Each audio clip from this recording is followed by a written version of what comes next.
మిథున రాశి వారికి కుజ స్తంభన మూలకంగా గోచార ఫలితాలు ఎలా ఉన్నాయో తెలుసుకుందాం.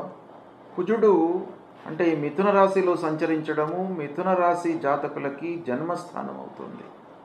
54 రోజుల పాటు ఉంటున్నాడు. జన్మస్థానంలో సంచరిస్తున్నాడు. జన్మస్థానం మూలకంగా ముఖ్యంగా ఏంటంటే ఈ సమయం లోపల చిన్నపాటి ఆరోగ్య సమస్యలు తలెత్తే అవకాశాలు బాగా ఉంటాయి.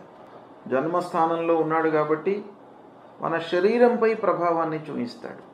పార్ట్నర్షిప్లో వ్యాపారం చేస్తున్నటువంటి వారికి కూడాను పార్ట్నర్స్ మధ్యన మనస్పర్ధలు, కొన్ని అనుకోని ఊహించని సంఘటనలు తలెత్తే అవకాశాలు ఉంటాయి. కాబట్టి కొంత ఈ పీరియడ్ లోపల మీరు జాగ్రత్తగా నిర్ణయాలు తీసుకోవాలి, జాగ్రత్తగా ఉండాలి.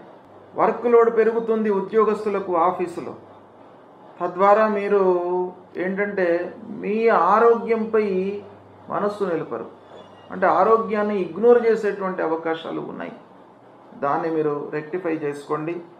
అనవసరమైనటువంటి ఆలోచనలు కలుగుతాయి ఈ పీరియడ్ లోపల. తద్వారా మీరు ఇబ్బందులను ఎదుర్కొంటారు, మానసిక ఇబ్బందులు. అన్ని విధాలుగా ప్రయత్నించి అన్ని విధాలుగా ఆలోచించి మీరు కార్యక్రమాలు చేసినప్పటికీ వాటి లోపల ఏదో ఒక రకమైనటువంటి ఆటంకాలు ఎదురయ్యే అవకాశాలు బాగా కనబడుతున్నాయి. దీన్ని కూడాను మీరు రెక్టిఫై చేసుకోవాలి. మరి ఎలా రెక్టిఫై చేసుకోవాలి అని అంటే ఎఫర్ట్స్ మీరు పెట్టడమే. అంటే మనము ప్రయత్నము ఇంకా రెట్టింపు చేయడం, బాగా ఆలోచించి నిర్ణయాలు తీసుకోవడం చాలా అవసరం. ఇకపోతే ఫ్రెండ్షిప్ చేసే సమయం లోపల కూడాను మీకు దుర్జన సహవాసము ఈ సమయం లోపల గోచరిస్తుంది.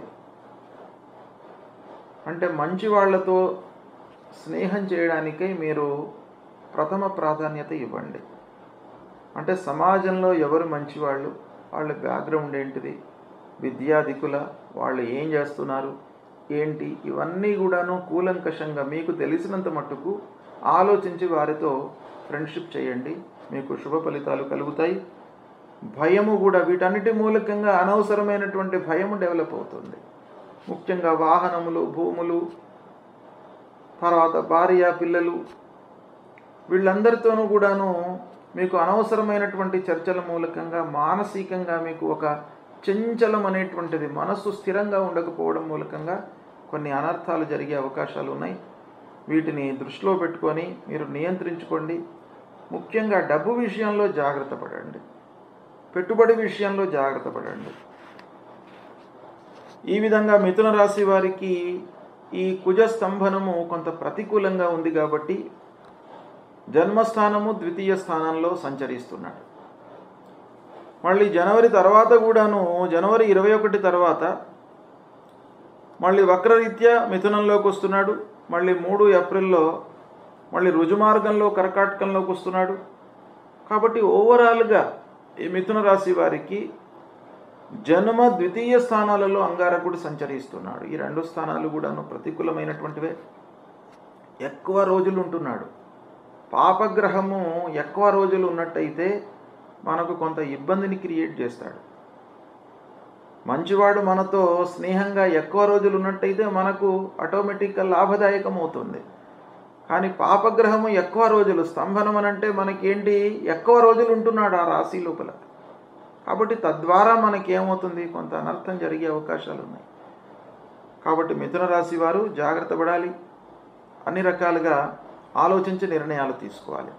అయితే ఈ జన్మ ద్వితీయ స్థానాలలో సంచరిస్తున్నాడు కాబట్టి అంగారకుడికి సంబంధించినటువంటి పరిహారాలు తప్పకుండా మీరు చేసుకోవాలి. మిథున రాశి జాతకులు ఏం చేయాలి?